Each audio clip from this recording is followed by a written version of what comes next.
So previously I switched from an Android phone to iPhone for the first time, and since then I've been using the iPhone 13 and waiting for the right phone to switch. And this is it, the Pixel 6. It launched in the US for $599, which means it is 45,000 INR roughly in India. So I made the switch and I've used Pixel 6 as my daily driver for more than 1 month. And the question is it worth importing Pixel 6 in India? And if you import Pixel 6 in India, what to expect? What is the day-to-day usage of the Pixel 6? Well, this is Prateek from TechVisor.com and this is my full review of the Pixel 6 in India. Important. But first, answer my question. 63% of you aren't subscribed to this channel. Why? Subscribe to Stay Wiser. Please subscribe, hit the bell icon as well, and I love you.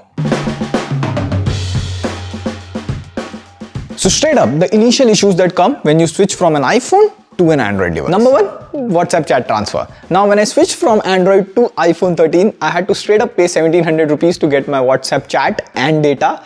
But thankfully, the opposite isn't true. If you're switching from an iPhone to Pixel or any Android 12 device, WhatsApp chat transfer and data is free. The moment you set up your Google Pixel device and you connect the cable, WhatsApp will ask you to transfer your data. So you can do right there. Clean, simple, smooth, and free. Now another problem was call recording on the iPhone as well as dual SIM card. Now the iPhone straight up doesn't support call recording. But in Pixel 6, two things. This is a US phone, but VoLTE, VoWiFi works on the Pixel 6. However, you don't get 4G plus carrier aggregation on the Pixel 6. I tried both with Jio and Airtel SIM, so doesn't work. And it also supports dual SIM, but the second SIM has to be an eSIM, just like iPhone. Second, call recording kind of works on Pixel 6. Like see, this phone is from the US and there it's illegal to record your calls, so the Google Dialer in Pixel 6 does not support call recording. Now, most Android phones support call recording, but they have this call is now being recorded call recording announcement, except Samsung and a few other phones. Now, this problem can be solved by using Truecaller. See here, you can call and record without announcement, but you will have to keep the phone on speaker. Only then Truecaller can record the other person's voice clear and loud.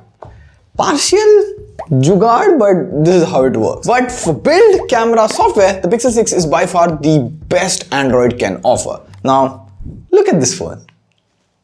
I can keep looking at it all day. Like Pixel or even Android OS have always had that minimal boring looking style. Like this is Pixel 1, Pixel 3, this is Pixel 6. You can see the difference. You can also see Pixel 4a in India. Like this Pixel 6 is a head turner. And most people would buy it for the looks. But then again, if you're someone who puts a case on it, can you still guess if it's Pixel 6? If yes, then you are an enthusiast and not many people out there are enthusiasts. They wouldn't know it's an imported phone and it's a Pixel 6. So the case is something that has to be kept in mind. But the display is real good. You get a 90Hz full HD display and it has Widevine L1 plus HDR support on Netflix. And if you see side by side, it's not different from the iPhone 13. The outdoor peak brightness is a bit less compared to the iPhone 13, but you can only tell if you keep the phones side by side. And also, you get stereo speakers and they are really loud, like here.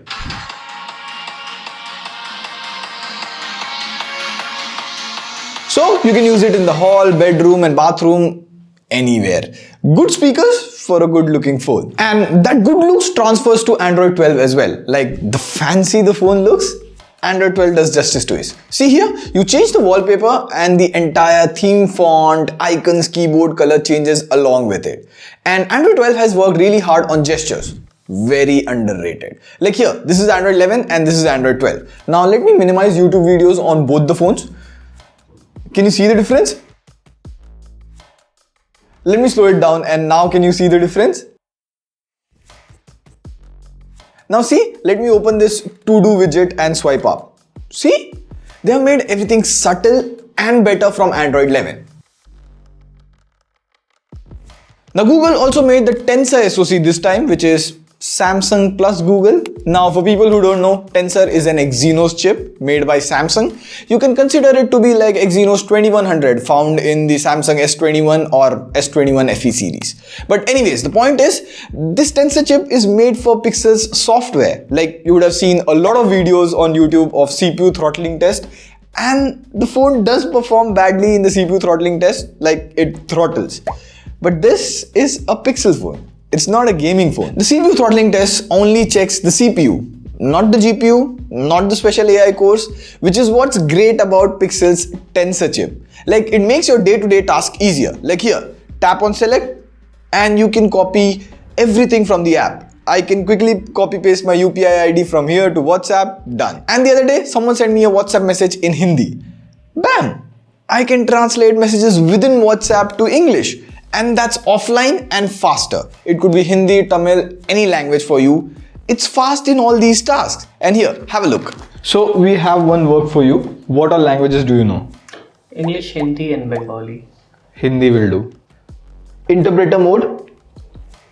Sure. What language do you want translated? Hindi. You have to speak in Alright, English. Hindi. I'm just wondering, why did Prateek choose Bengali language or even English? बस सोच रहा था कि प्रतीक ने बंगाली भाषा या अंग्रेजी को भी क्यों चुना।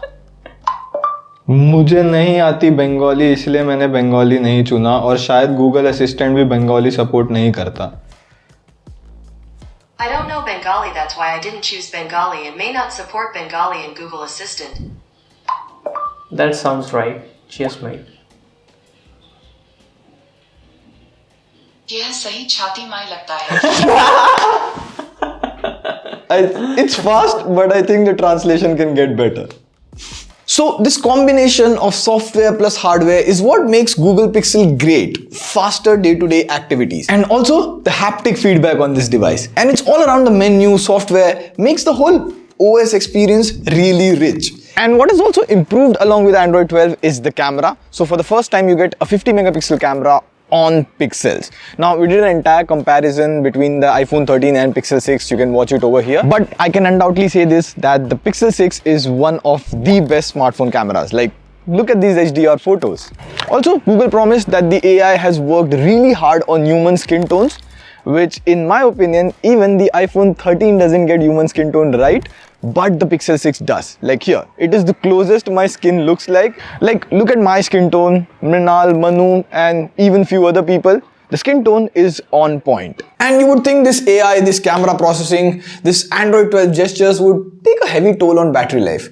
Well, if you have ever used a Pixel phone, you will know they usually don't have very good battery life, which stops a lot of people from using Pixel as a daily driver. But for the first time, it has changed with the Pixel 6. The battery life on Pixel 6 is the best battery life on any Pixel. Like, you get the biggest battery this time. It has 4610 mAh battery and I was never able to finish the battery in a single day. I can easily go 4 hours of screen on time and still have 20 to 25% battery left. And the 90Hz display helps to keep battery usage minimum. So the bigger battery has really improved the battery life and also made the device bigger and heavy at around 217 grams. The battery, the glass back, metal frame all add to the weight of the device. And if you're someone who uses his phone with a case and scratch guard, it easily weighs at about 254 grams, which for an iPhone 13, even with the case, it's still at 204-205 grams. It's a heavy phone. And that brings me to the point what I didn't like about the device. First of all, the fingerprint sensor. See, it misses. And it's slow and it misses about 5 to 10 times. Now, Google explains you shouldn't be using any third-party fingerprint screen guard with it, which I am using.